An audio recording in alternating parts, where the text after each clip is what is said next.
Claire's is a fashion, accessories, and jewelry store targeted towards young girls and tweens, and has been around since the 1960s. They sell plenty of pink and sparkly and unicorn-themed products, and Claire's feeds into the feminine urge to cover yourself in body glitter and buy a 20-pack of earrings for the bargain of $5. When I was younger, in the mid to late 2000s, going to the mall to hang out was one of the favorite pastimes of most of the other girls that I knew. With little money to actually spend and an hour until our parents picked us up, the trip was never complete without a stop into the local Claire's. It had everything a 5 to 12-year-old girl could want. There's headbands and purses, journals and hair clips, and any kind of jewelry you could think of.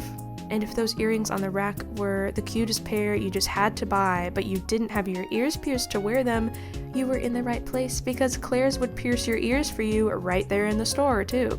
In retrospect, though, as fun as it was to try on feather boas and sunglasses until my friends and I got kicked out of the store for not buying anything, Claire's wasn't exactly the accessories haven it marketed itself as. My main memories of my local store included always being tiny and cramped and had every space filled with something shiny to grab your attention, which was not necessarily a good thing. To make the claustrophobia even worse, the store was almost always a mess. There's scarves and handbags laying across the store from the racks, balanced on other displays, or just completely on the floor. When my friends and I, with barely any money to our names, did eventually buy something, the excitement of it would only last until the same BFF necklace we bought broke off of its chain, or our new earrings made our ears turn green. With such a controversial reputation, I found myself wondering multiple times throughout the years how Claire's was even still in business. I mean, a mess of disorganized accessories in a cramped store that would definitely break after you used them a couple times just doesn't seem like a good business model.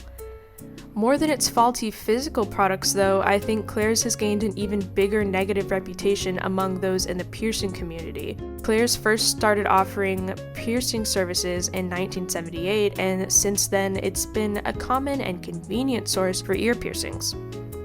I love this one quote from their website. "Did you know that we have pierced the ears of Olympians, musicians, and actors? We've even pierced their kids, too." As if that adds to their credibility at all. With over 100 million ears pierced since 1978, no wonder we are regarded as the piercing professionals. Yeah, I don't think anyone calls them the piercing professionals, and unfortunately for Claire's, piercing so many people may have only helped run their reputation into the ground.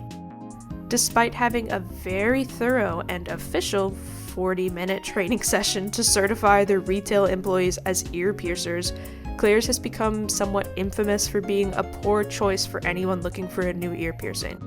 I remember always seeing the free ear piercing signs, and being a kid and not understanding their fine print marketing tactics, I thought of Claire's as the fun place to go to get your ears pierced if you had nothing better to do, because after all, it's free.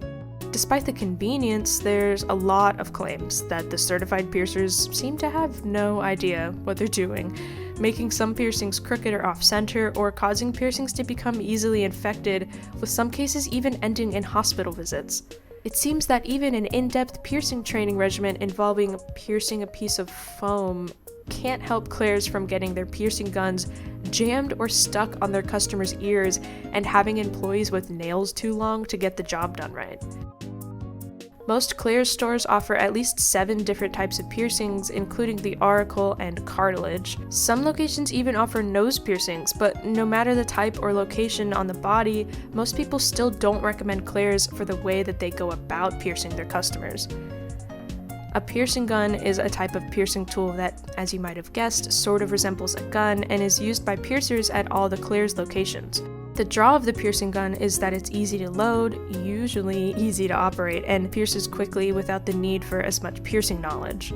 Piercing guns and their conveniences, however, often come with a bit of a cost, and not a monetary one, as you can buy your own piercing gun on Amazon for as little as $10 right now. No, the real issue is that many people have with these tools is that they're made for non-professional piercers, i.e. the entirety of the local mall's Claire's staff. Instead of technically piercing through the skin as the name would make you believe, the earrings used to load the gun have blunt backs on them. The bluntness of the earrings forces its way through the skin, making a hole through crushing rather than piercing like a needle. When this kind of trauma to the skin occurs, it makes it a lot easier for things like poor healing, infections, and scarred piercings to happen.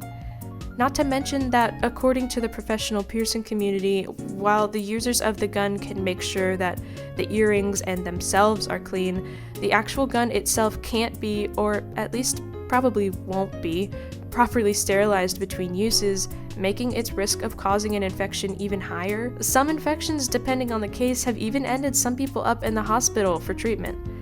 Of course, when filling out the required registry form for new piercings, there are a lot of warnings about potential outcomes and an insistence that Claire's minimum wage employees, surprisingly, do not act in the capacity of medical professionals.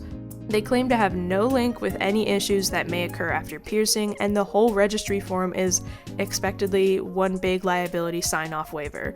Still, there's a potential association with hospitals if you get your ears pierced at Claire's. Not a great look for the brand. And Claire's isn't just controversial for its piercings to its willing customers though, who must have a parent or guardian's sign permission on the registration form and be at least 13 to have cartilage pierced. In recent years, the store has also been under fire for its policy on piercing children, starting at as young as 2 months old.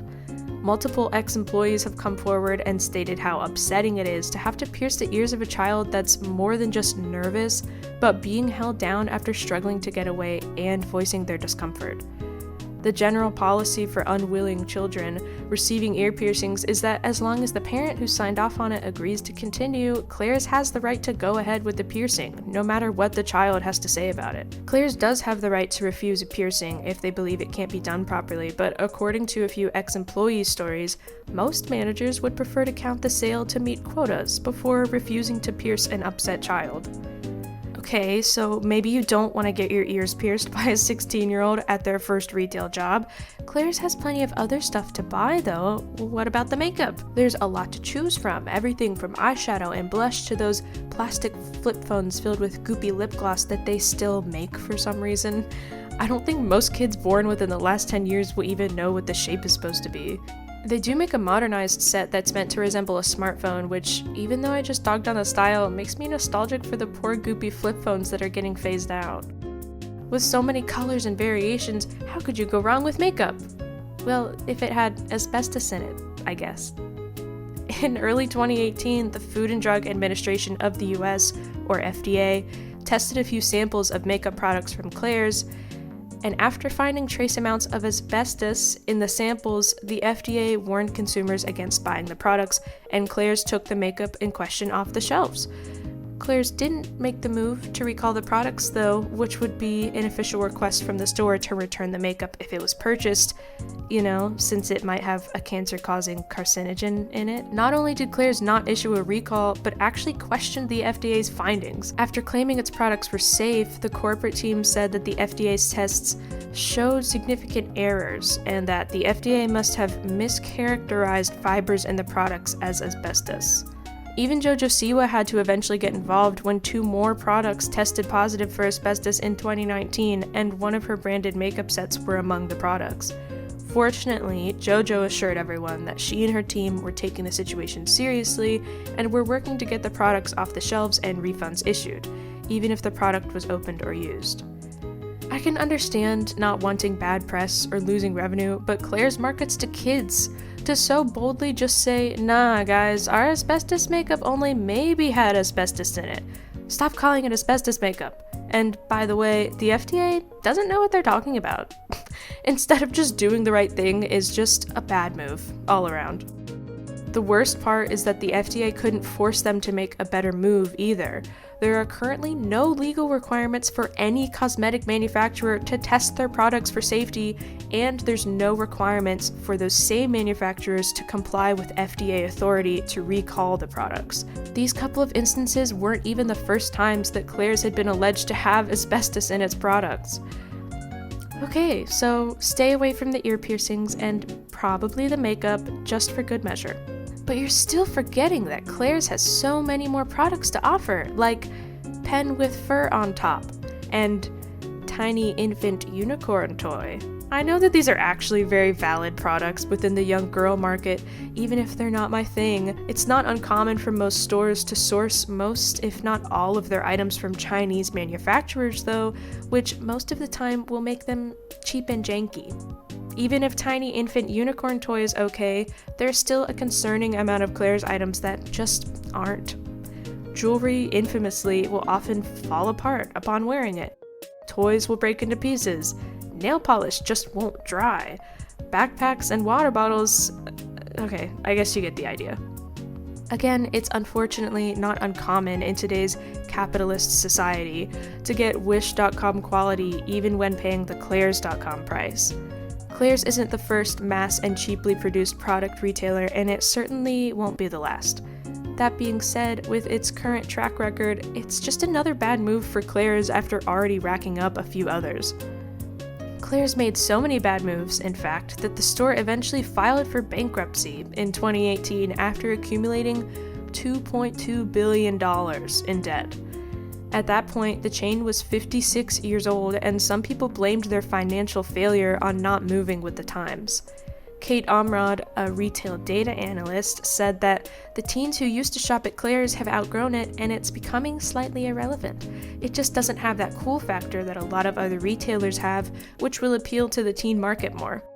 The store is crammed full of low-quality merchandise that can't compete with the likes of trendy online fashion players such as ASOS and Boohoo. I mean, she has a point. Why buy tiny infant unicorn toy and rhinestone fishnet arm warmers at Claire's when the other stores have trendier, probably less easily breakable items? And can I just ask, how does a business keep operating even after telling the government, hey, I don't have any money left? How does that work? I don't understand. Since filing for bankruptcy, Claire's seems to continue to try and remain relevant. In the last few years, it's offered officially licensed products from larger brands like Disney and Sanrio, giving a bit of diversity to its products and credibility to its brand.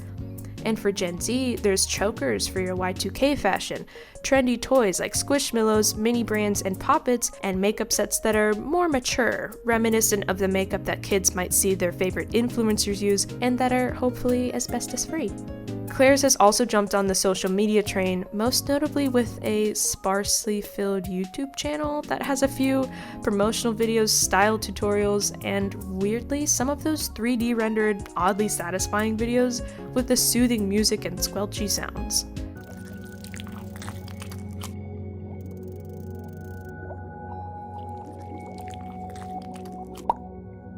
I don't know if seeing these nail polish bottles be filled with animated bubbles of product are the trick to reeling back in customers after bankruptcy, but you do you, Claire's.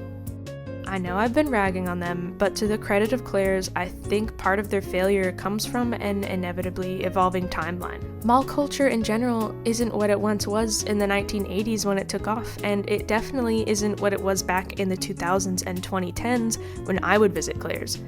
It's just not as popular for kids to window shop through the mall and laugh at the adult toys in Spencer's anymore, which I think is probably largely due to the overtaking of the digital age and the internet. So maybe Claire's did have a point when they squeezed that lip gloss out of the virtual tube. I still personally won't be buying anything from Claire's anytime soon for a variety of reasons, and thankfully I already have my ears pierced. I'll be interested to see if Claire's continues to make the same mistakes and keep up the same image as it has in the past, even after decades of time to adapt. But in the meantime, if you really can't go without one of those rings you saw on sale at Claire's, just remember to hold on to your receipt. Just in case.